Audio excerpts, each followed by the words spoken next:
नमस्कार दोस्तों, एक बार फिर से स्वागत है आपका वीडियो गुरु पे। और आज आपके सामने वीडियो गुरु में बात करेंगे संविधान में। अगर हम संविधान की बात करें तो एक टॉपिक बनता है अमेंडमेंट यानी संशोधन। अब कई लोग सोचेंगे सर संशोधन की जो जरूरत है वो क्यों पड़ी, क्योंकि अगर हम टाइम टू टाइम देखें तो हम लोग करते क्या, अपने आप को अपडेट करते हैं। अभी जितने सारे स्टूडेंट होंगे या व्यूअर होंगे, सबके पास तकरीबन स्मार्टफोन होगा, और स्मार्टफोन को टाइम टू टाइम अगर हम अपडेट नहीं करेंगे तब क्या होगा, वो यानी धीरे धीरे उसकी जो गति है वो कम हो जाएगी, या फिर आने वाले समय में हम यूज नहीं कर पाएंगे।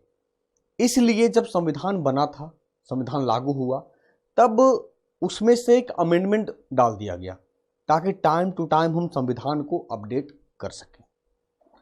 यानी संविधान में पहले से ही संशोधन की प्रक्रिया मौजूद है। अब याद होगा जब हम लोग पाठ पढ़े थे, भाग पढ़े थे, तब भाग में हम लोगों ने देखा कि संशोधन जो है वो किस भाग में है, सोर्सेस में कहाँ से लिया गया, और जो संशोधन की जो प्रक्रिया है भारत में वो कितने प्रकार की होती हैं। बेसिकली जो वन लाइनर क्वेश्चन है यही बनते हैं। तो आज बात करेंगे हम महत्वपूर्ण संशोधन की, इंपॉर्टेंट अमेंडमेंट्स की, जो बहुत इंपॉर्टेंट है संविधान के दृष्टिकोण से, जीएस के दृष्टिकोण से। क्योंकि टाइम टू टाइम आज हम देखेंगे शुरुआत हुई 1951 में, और आज 2019 में खड़े हैं, लगभग 100+ अमेंडमेंट कर दिए गए हैं। तो हमें सारे के सारे नहीं देखने हैं, जो इंपॉर्टेंट बना, जिससे संविधान में आमूलचूल परिवर्तन देखने को मिला, जिससे हमारी जो व्यवस्था है, संवैधानिक व्यवस्था में परिवर्तन आया, उन सब महत्वपूर्ण संशोधन को देखेंगे इस चैप्टर में। ठीक है, चलिए तो अब देखते हैं। अगर हम संविधान की बात करें तो जो हमारा संविधान है भारत का, the constitution of India is neither flexible nor rigid, यानी ना तो लचीला है और ना ही कठोर है। तो यह है क्या, दोनों का मिश्रित रूप, दोनों का सम्मिलित रूप। ना तो लचीला यानी कुछ ऐसा है, जैसा ऐसे समझें जीएसटी। भाई जीएसटी बिल को पास कराने में नाको चने चबाने पड़े सरकार को। क्यों? यहां पे ये क्या हो जाता है, कठोर हो जाता है। और अगर लचीला की बात करें तो अगर मान लो किसी राज्य का नाम बदलना है, किसी राज्य को 2 भागों में डिवाइड करना है, यानी एक नया राज्य बनाना है, तो आसानी से हो जाता है। इसलिए कहा कि भारत का संविधान ना तो लचीला है और ना ही कठोर है, या दोनों का संश्लेषण है, दोनों का सम्मिश्रण है। क्या है ये? दोनों का मिश्रण है। जहां काम आसानी से हो जाए वो भी हमारे पास है, जिसे नहीं करना है यानी नाको चने चबाना पड़े, जैसे याद होगा महिला बिल, महिला आरक्षण बिल, भाई लोकसभा में पास हो जाता है, राज्यसभा में नहीं, राज्यसभा में पास हो जाता है, लोकसभा में नहीं, मामला अटक जाता है। इसलिए कहा जाता है कि जो भारत का संविधान है वो एकदम मिडवे है, बीच में है। ना तो कठोर कह सकते हैं और ना तो हम लचीला कह सकते हैं, फ्लेक्सिबल कह सकते हैं। ठीक है, चलिए अब तो क्या संविधान में जो संशोधन की प्रक्रिया है, यानी सरकार चाहे तो किसी में भी संशोधन कर सकता है क्या? नहीं। Indian constitution provided the powers to parliament to amend the constitution and its procedures but cannot amend those provisions which form the basic structure of the constitution। Supreme court ने 1973 के वाद में, केशवानंद भारती के वाद में कह दिया, संशोधन करने का अधिकार सरकार को है, पार्लियामेंट को है, लेकिन जो इसका बेसिक फीचर है, मूलभूत विशेषताएं हैं, उनमें हम छेड़छाड़ नहीं कर सकते हैं। आप अमेंड कर सकते हो, संशोधन कर सकते हो। फॉर एग्जाम्पल आप ऐसे समझो, संपत्ति का अधिकार, राइट टू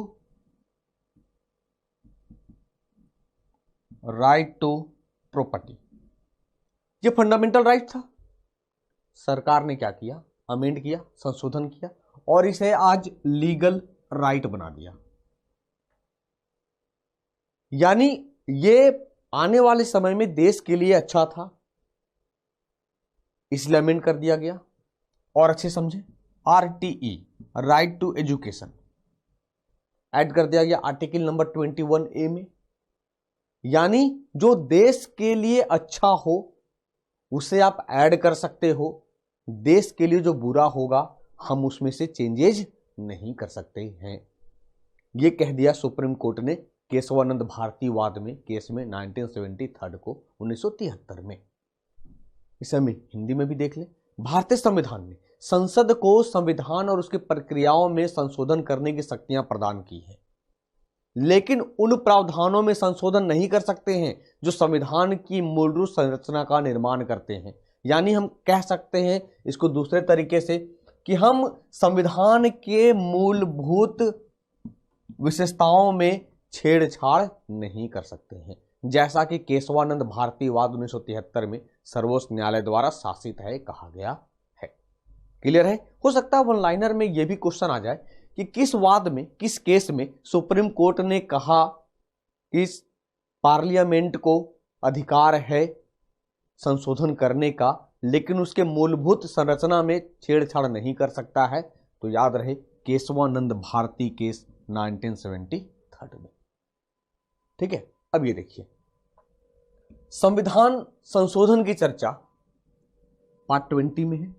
सबसे पहला क्वेश्चन, संविधान संशोधन की प्रक्रिया किस भाग में है? भाग 20, आर्टिकल नंबर 368 किस देश से लिया गया? तो बोरोड फ्रॉम साउथ अफ्रीका, यानी दक्षिण अफ्रीका से ग्रहण किया गया है संविधान संशोधन प्रक्रिया। और भारत के संविधान में the constitution can be amended in 3 ways, संविधान में 3 तरीकों से संशोधन किया जा सकता है। यह वन लाइनर क्वेश्चन आपका कि संविधान में कितने तरीकों से संशोधन किया जाए, कितने प्रकार से संशोधन किया जा सकते हैं? 3 प्रकार से। पहला, संविधान संशोधन किस देश से लिया गया है? दक्षिण अफ्रीका से। संविधान संशोधन प्रक्रिया किस आर्टिकल्स में है? Article number 368। किस पार्ट में है? भाग 20। यानी हम सबसे बड़ी चीज क्या पता है, अगर हम पढ़ते हैं तो खुद से क्वेश्चन करें और खुद से जवाब ढूंढें, तब समझने में आसानी होगी। अगर हम इसे सीधा पढ़ लें, अच्छा भाग 20 में अनुच्छेद 368 में है, लेकिन अगर हम इसे क्वेश्चन के फॉर्म में करें संविधान संशोधन किस आर्टिकल्स में है? 368, तब क्या होगा, याद रखने में हमें आसानी होगी। ठीक है, आगे देखिए। तो 3 प्रकार से है। जैसे पहला क्या है? Amendment by the simple majority of the parliament, संसद के साधारण बहुमत द्वारा संशोधन। जैसे for example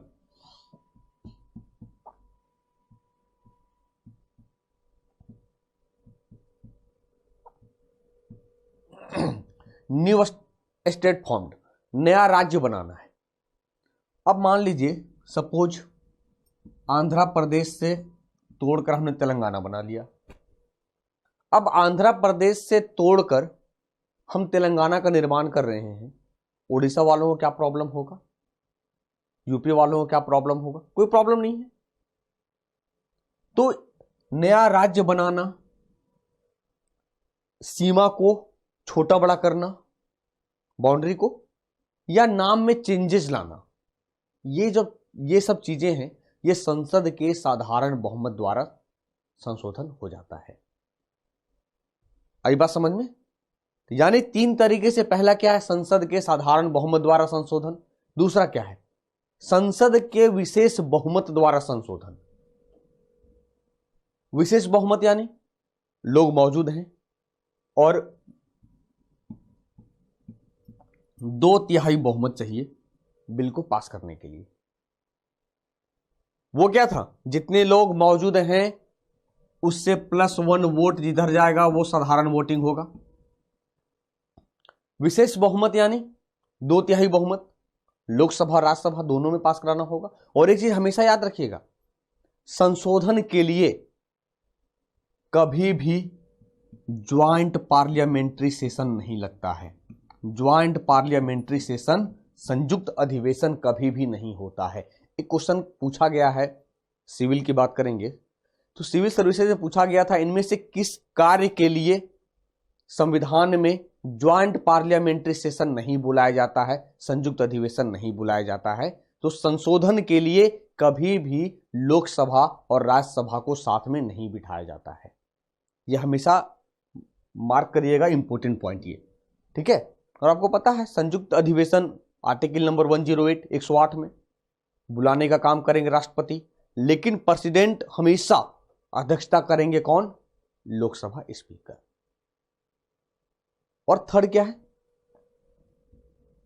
amendment by special majority of the parliament and the ratification of half of the state legislatures.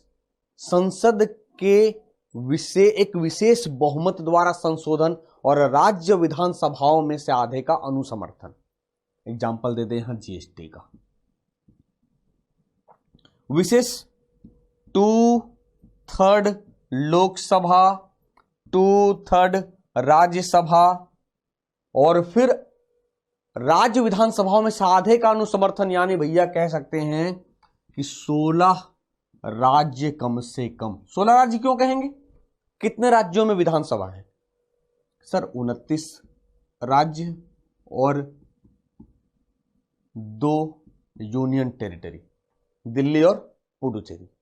तो यानी 29 और 2 31 हो गया। आधे की बात करेंगे कितना होगा? 16 निकल कर आएगा। तो वहां भी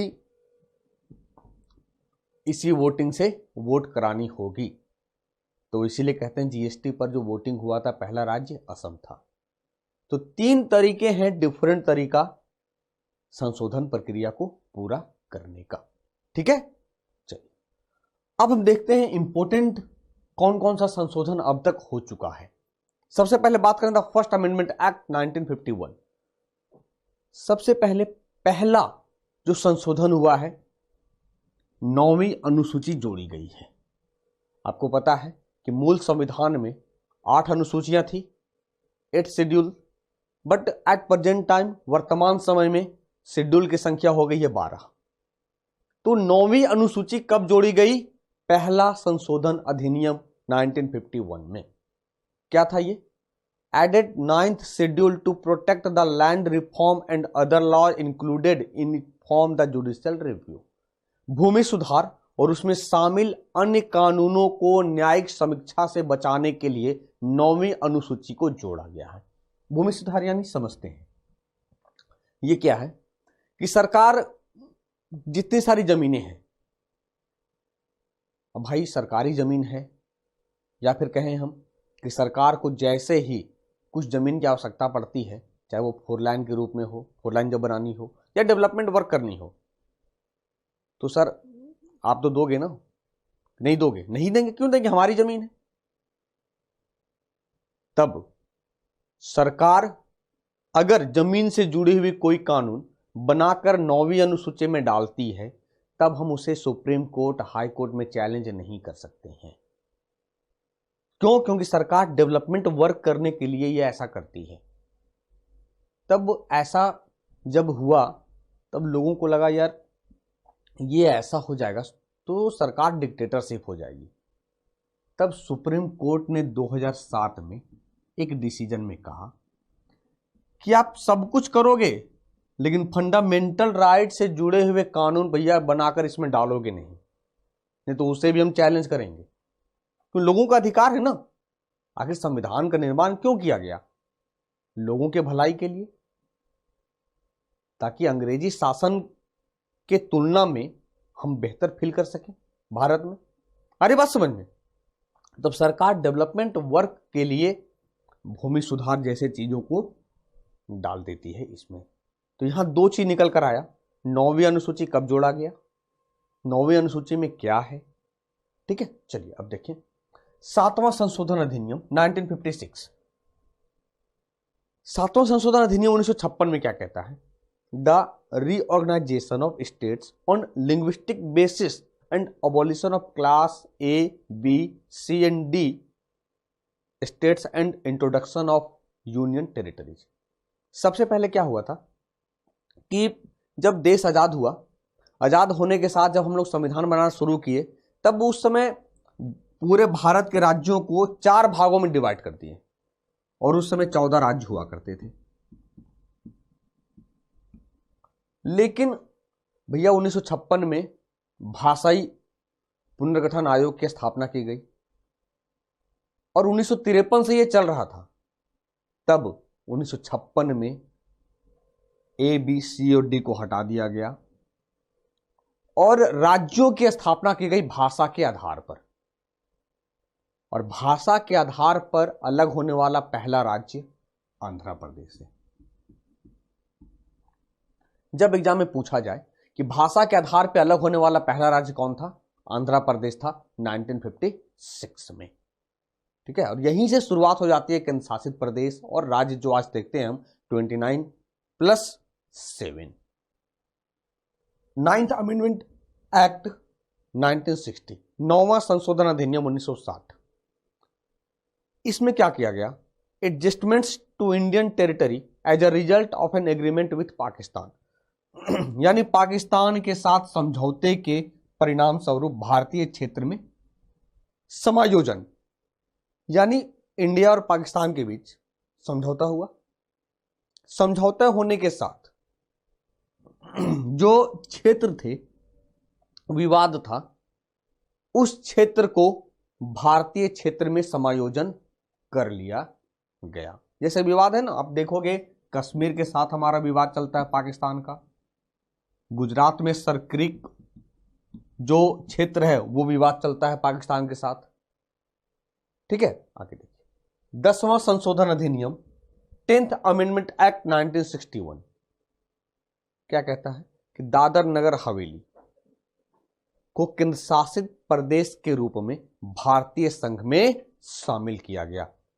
कई बार एग्जाम में पूछा जा चुका है ये कि दादर नगर हवेली को केंद्र शासित प्रदेश के रूप में भारतीय संघ में किस अमेंडमेंट एक्ट से शामिल किया गया।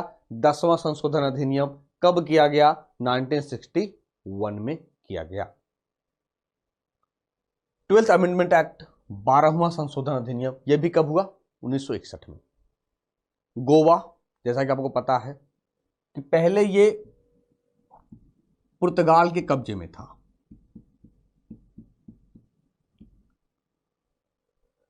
तो गोवा और दमन एंड दीव दोनों को अलग किया गया और जहां दमन एंड दीव को एक केंद्र शासित प्रदेश और गोवा को एक राज्य के रूप में शामिल किया गया है। गोवा तथा दमन एंड दीव को एक केंद्र शासित प्रदेश के रूप में भारतीय संघ में शामिल किया गया। क्लियर? देखिए, तो जहां गोवा पर पुर्तगाल का अधिकार था, पौंडीचेरी पर फ्रांस का अधिकार था, हम इसे भी छीन लिए।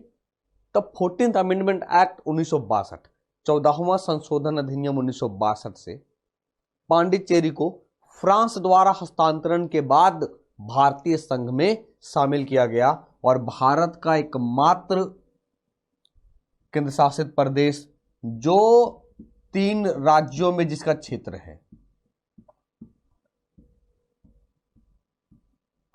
एक तमिलनाडु, एक केरल और एक आंध्र प्रदेश, यानी 3 राज्यों में पुडुचेरी फैला हुआ है। कितने राज्यों में? 3 राज्यों में। कहां? आंध्र प्रदेश, तमिलनाडु और केरल में। ठीक है, चलिए 21st अमेंडमेंट एक्ट 1967 21वां संशोधन अधिनियम 1967। जैसा कि आपको पता है कि 8वीं अनुसूची की हम बात करेंगे तो उसमें से केवल और केवल 14th लैंग्वेज 14 भाषा थे, जो बाद में 8 भाषा अलग अलग समय में जोड़ा गया, जो आज 22 भाषा है। तो शुरुआत हो जाती है सिंधी से। Sindhi was added as a language in the 8th schedule. Sindhi को 8वीं अनुसूची में एक भाषा के रूप में जोड़ा गया और सिंधी 15वां भाषा था। सिंधी 15वां भाषा था। 2 तरीके से क्वेश्चन आएंगे।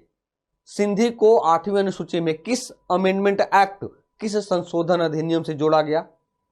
21वां संशोधन अधिनियम। कब हुआ था? 1967 में, 1967 में हुआ था। ठीक है, चलिए फिर 26वां 26th अमेंडमेंट एक्ट 26वां संशोधन अधिनियम 1971। ये लाने के पीछे रीजन क्या था पता है?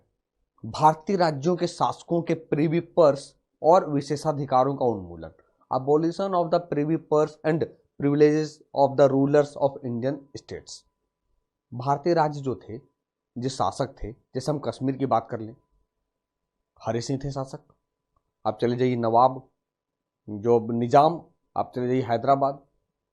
तो जो भारतीय राज्य थे, जो उनके शासक थे, उनका कुछ विशेषाधिकार था। तो इस एक्ट के जरिए उनका विशेषाधिकार छीन लिया गया कि सर अब जब राजतंत्र खत्म हो गया, राजतंत्र की जगह पे क्या आ गया? प्रजातंत्र आ गया, डेमोक्रेसी आ गया, लोकतंत्र आ गया। जब लोकतंत्र आ गया, लोगों का तंत्र, डेमोक्रेसी आ गया, तो अब शासकों की कोई मतलब नहीं है। इस कारण से उनका जो विशेषाधिकार था उन्मूलन कर लिया गया, हटा दिया गया 26वां संशोधन अधिनियम 1971 से। 31st अमेंडमेंट एक्ट 1973, 31वां संशोधन अधिनियम 1973। सर इसमें देखिएगा कहा क्या, increased the elective members of the Lok Sabha from 5 to 5 to 545। Lok Sabha की निर्वाचित सदस्यों को 525 से बढ़ाकर 545 कर दिया गया है। समझना यानी 1973 तक लोकसभा में 525 सीटें थी, अब इंक्रीज होकर यह हो गई 545, जिसमें से 543 आपको पता है डायरेक्ट इलेक्शन और 2 एंग्लो इंडियन नॉमिनेट। अभी 2019 का समय है, लोकसभा का चुनाव होना है, अब आचार संहिता भी लागू हो गया और 23 मई को रिजल्ट भी आ जाएगा कि कौन भारत के प्राइम मिनिस्टर होंगे। यानी तब जो इलेक्शन हो रहा है अभी वो 543 सीट पे होंगे, यानी 3 4 5 ऐसे याद रखिए, ठीक है। यानी 73 से अब ये 545 हो गया है, ठीक है। आगे देखिए, तो जब बढ़ाया गया तो बढ़ाकर कितना कहां किया गया ये देखते हैं। Under this act the upper limit of representatives of the states goes up 500 to 5 यानी 500 राज्यों में था उसे 525 कर दिया गया और यूनियन टेरिटरी में जो 25 था उसे 20 कर दिया गया, यानी 525 और 20 का रेशियो हो गया है। लेकिन अगर हम वर्तमान समय में, कई लोगों के जेहन में आएगा कि सर अभी तो 552 है मैक्सिमम, हाँ है, तब जब ये सिचुएशन आएगा तब होगा 530 प्लस 20 प्लस 2, 530 क्या हो गया? स्टेट से हो गया, राज्य से। 20 क्या हो गया? यूनियन टेरिटरीज हो गया, और ये हो गया एंग्लो इंडियन हो गया। यानी जब 552 की बात करेंगे, तब जब 545 की बात करेंगे तो वही हो गया 5 to 5 20 और 2। क्लियर है यहां तक, है ना? यानी राज्यों में बढ़ाया गया, केंद्र शासित प्रदेश में घटाया गया। 36th amendment 1975, it's very important. Sikkim Bharat का कौन सा राज्य बना है क्रम में? 22nd। किस amendment act? 36th amendment act 1975 से। पहले क्या वो पता है? पहले 35वां संशोधन अधिनियम किया गया और इसे भारत इंडियन यूनियन यानी भारतीय संघ में शामिल किया गया। राज्य का दर्जा नहीं दिया, इसे भारतीय संघ में पहले शामिल कर लिया 35 अमेंडमेंट एक्ट से। 36th अमेंडमेंट एक्ट से इसे राज्य का दर्जा मिल गया और ये 22वां राज्य बन गया भारत का। और याद रहे, जो 7 सिस्टर हैं भारत के, उन 7 सिस्टर में सिक्किम नहीं है, ठीक है, कई बार आता है एग्जाम में। 42nd amendment act 1976, very important. क्यों इंपॉर्टेंट है? सर बहुत ज्यादा चेंजेज हुए हैं इसमें। इसे मिनी संविधान कहते हैं, इंदिरा संविधान कहते हैं। मिनी संविधान इसलिए, कई सारे चेंजेस हुए हैं। इंदिरा संविधान इसलिए क्योंकि इंदिरा गांधी के समय में ही हुआ था। और कब? It was enacted during the period of internal emergency, या आंतरिक आपातकाल की अवधि के दौरान अधिनियमित किया गया था। 1975 जब आपातकाल लगा था, लेकिन नियम कानून बनते बनते भैया ये 1976 हो गया। ठीक है, कब इसे अनुमति मिली? It was passed by the parliament on November 11, 1976। इसे 11 नवंबर 1976 को संसद द्वारा पारित किया गया था और 18 दिसंबर 1976 को राष्ट्रपति की स्वीकृति प्राप्त हुई। आपको पता है, कोई भी बिल दे बिकेम लॉ, वे कानून का रूप तभी लेंगे जब लोकसभा में चर्चा होगा या राज्यसभा में चर्चा होगा, जहां भी पहले हो। जब फाइनली हमारे राष्ट्रपति सिग्नेचर करेंगे तब बिल जाकर वो लॉ का रूप ले लेगा, कानून का रूप ले लेगा। तो 11 नवंबर 1976 को संसद द्वारा पारित हुआ और 18 दिसंबर 1976 को राष्ट्रपति की अनुमति मिल गई इस एक्ट को। अब देखते हैं इस एक्ट में क्या क्या हुआ है, ये इतना इंपॉर्टेंट क्यों रखता है हमारे संविधान के लिए। देखिए, it is known as mini constitution, इसे मिनी संविधान कहते हैं, और द कॉन्स्टिट्यूशन ऑफ इंदिरा संविधान के रूप में जाना जाता है। क्यों जाना जाता आपको बताया, क्योंकि यह आपातकाल के समय हुआ था। सबसे पहले added the 10 fundamental duties and changes the preamble, 10 मौलिक कर्तव्यों को जोड़ा गया और प्रस्तावना में परिवर्तन किया गया। यानी मौलिक कर्तव्य को किस अमेंडमेंट एक्ट से जोड़ा गया? 42वां संविधान संशोधन अधिनियम 1976 से, सरदार स्वर्ण सिंह कमेटी के सिफारिश पर। Article number 51A part 4A कहां से लिया गया? यूएसएसआर या रसिया से लिया गया। प्रीएम्बल में परिवर्तन किया गया, प्रीएम्बल में, और पता है प्रीएम्बल में वंस टाइम, केवल एक बार ही अमेंडमेंट हुआ है अब तक, और 3 वर्ड जोड़े गए। क्या जोड़ा गया? 3 वर्ड देखते हैं, ये देखिए क्या जोड़ा गया। Socialist, secular and integrity added in the preamble, प्रस्तावना में समाजवादी, धर्मनिरपेक्ष और अखंडता को जोड़ा गया।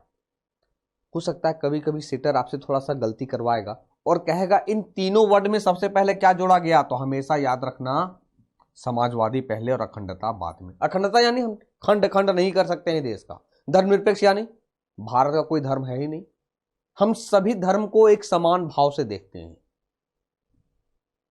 ठीक है, आ रही बात समझ में?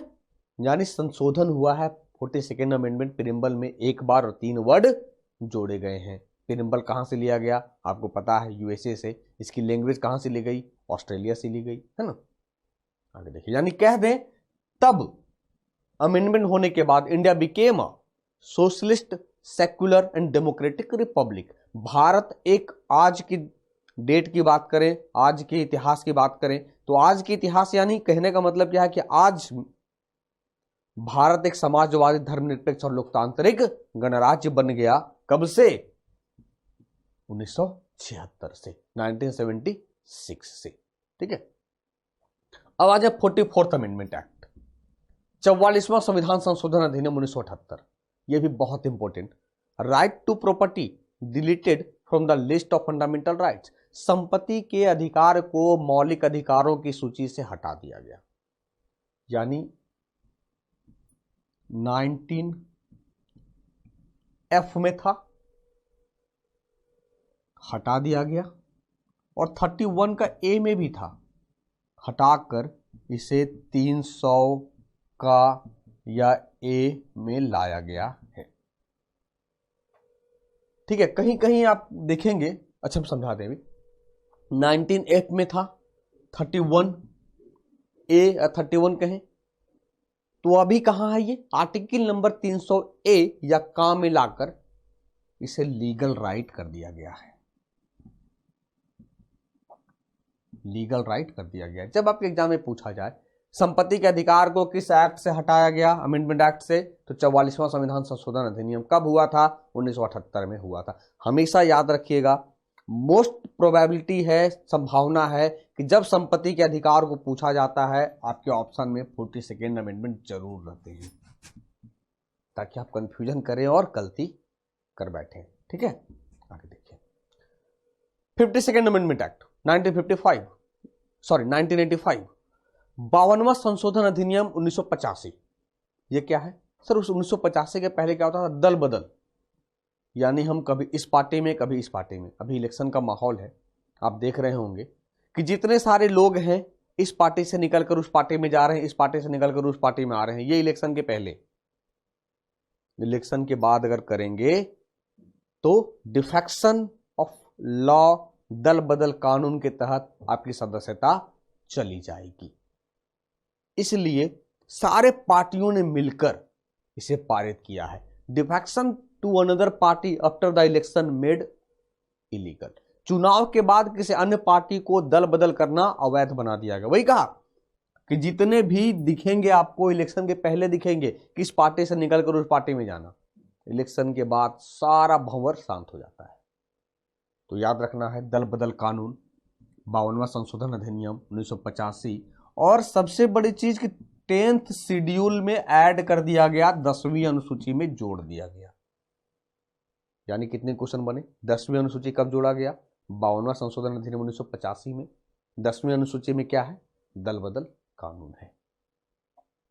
अब आ जाए 55th अमेंडमेंट एक्ट, 55वां संविधान संशोधन अधिनियम 1987। It granted statehood to Arunachal Pradesh which consequently became the 24th state of the Indian union. इसने अरुणाचल प्रदेश को राज्य का दर्जा दिया, जिसके परिणाम स्वरूप भारतीय संघ का 24वां राज्य बन गया। ये यानी वन लाइनर क्वेश्चन कहते हैं, अरुणाचल प्रदेश भारत का क्रम से कौन सा राज्य है? 24वां राज्य है। कब मिला दर्जा? 1987 में। कौन सा अमेंडमेंट एक्ट से मिला? 55वां संशोधन अधिनियम से मिला है। अब आ जाए 61st अमेंडमेंट एक्ट 1989। यानी साहब ये राजीव गांधी के प्रधानमंत्री के समय में हुआ है। यानी 1989 के पहले अगर आपकी उम्र 18 वर्ष है तो आप वोट नहीं कर सकते हो। आज वोटिंग होगी। 18 वर्ष है, जैसे आधार कार्ड, वोटर कार्ड सब कुछ लेकर जाएंगे, ड्राइविंग लाइसेंस। सर हमारी एज 18 वर्ष हो गई है। कैसे? 61st अमेंडमेंट एक्ट 1989 से। यानी 1989 के पहले बिना 21 वर्ष के हम वोट नहीं कर सकते हैं। यानी 61वां संशोधन अधिनियम 1989 से कर दिया गया कि जिनकी उम्र 18 वर्ष हो गई है आप इलेक्शन में पार्टिसिपेट कर सकते हो। ठीक है। 69th अमेंडमेंट एक्ट, 69वां संशोधन अधिनियम 1991। पहले दिल्ली भारत की राजधानी हुआ करती थी 1912 से, लेकिन 1991 में कह दिया गया, यह भी राजीव गांधी के समय ही, राजीव गांधी के समय में, भाई लिख दो, राजीव गांधी के समय, Delhi announced as the NCR, national capital region. यानी अब दिल्ली तो देखा जाए तो फुल स्टॉप इतनी बड़ी है। अब फुल स्टॉप इतनी बड़ी है, मिनी इंडिया कहते हैं इसे, क्योंकि भारत में जितने सारे राज्य हैं लगभग राज्य के निवासी वहां निवास करते हैं। तो अब जनसंख्या बढ़ रहा है हमारा, दिल्ली वहीं के वहीं, तो क्या किया जाए? तो दिल्ली के आसपास जो राज्य थे, जैसे यूपी, हरियाणा, राजस्थान, जिनकी बाउंड्री लगती है, उनके दिल्ली से सटा हुआ क्षेत्र को एनसीआर मान लिया गया, नेशनल कैपिटल रीजन मान लिया गया। कब? 69वां संशोधन अधिनियम 1991 से।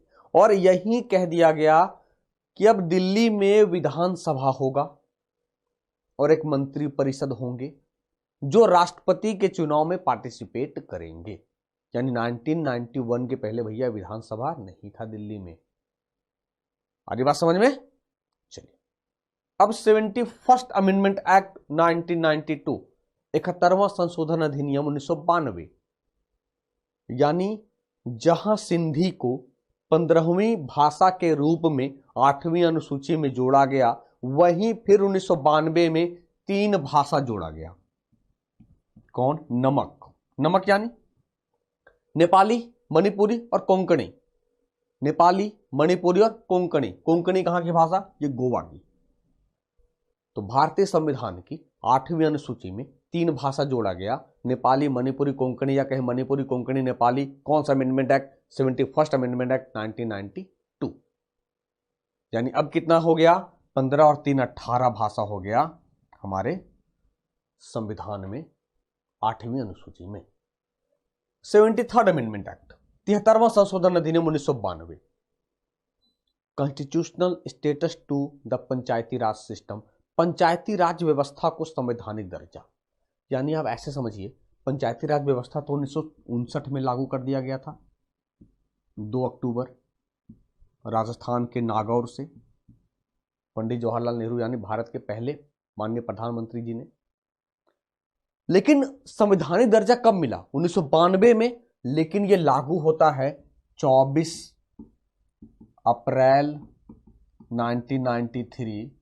इसीलिए प्रत्येक वर्ष 24 अप्रैल को पंचायती राज दिवस के रूप में मनाते हैं।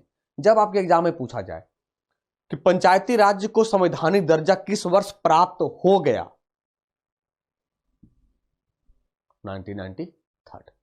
और संविधान में एक नया भाग जोड़ा गया, 9। क्या जोड़ा गया?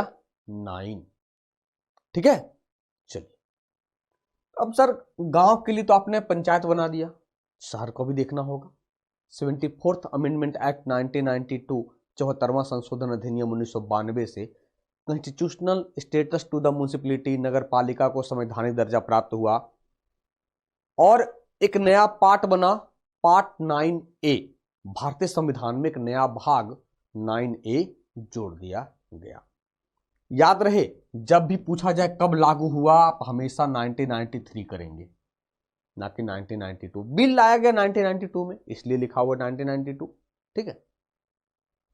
86th अमेंडमेंट एक्ट बहुत इंपॉर्टेंट, 86वां संशोधन अधिनियम 2002।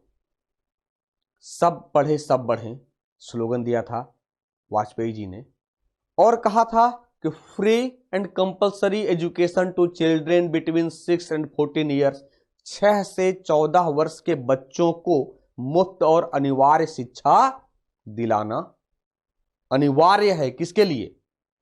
पेरेंट्स के लिए अनिवार्य है। तो जहां पेरेंट्स के लिए अनिवार्य कहेंगे, ये 11वां फंडामेंटल ड्यूटी हो जाएगा। लेकिन बच्चों के लिए क्या है? ये फंडामेंटल राइट्स है। Added article 21A in the fundamental rights, मौलिक अधिकार में अनुच्छेद 21A जोड़ा गया। एक ऐसे भी समझ सकते हैं कि एक मात्र ऐसा क्लाउज है जो 3 में फंडामेंटल ड्यूटी में, 11वां फंडामेंटल राइट्स में 21A, और फंडामेंटल, अब बात करो DPSP में, directive principles of state policy में, तीनों में है। 6 यानी 0 से 6 वर्ष के बच्चों का था, तो हमने बढ़ा दिया, 6 से 14 कर दिया। अरे बात समझ में। और 1 अप्रैल 2010 से RTE, राइट टू एजुकेशन, लागू हो गया। ठीक है। तो ये था अमेंडमेंट एक्ट, यानी संविधान में महत्वपूर्ण संशोधन। उम्मीद करते हैं कि इस लेक्चर में जितने भी संशोधन हुए हैं महत्वपूर्ण, और संशोधन की जो प्रक्रिया है, कहां से लिया गया, किस एक्ट, किस आर्टिकल्स में है, सब कुछ क्लियर हो गया होगा। मिलेंगे फिर से नए लेक्चर में, तब तक के लिए धन्यवाद।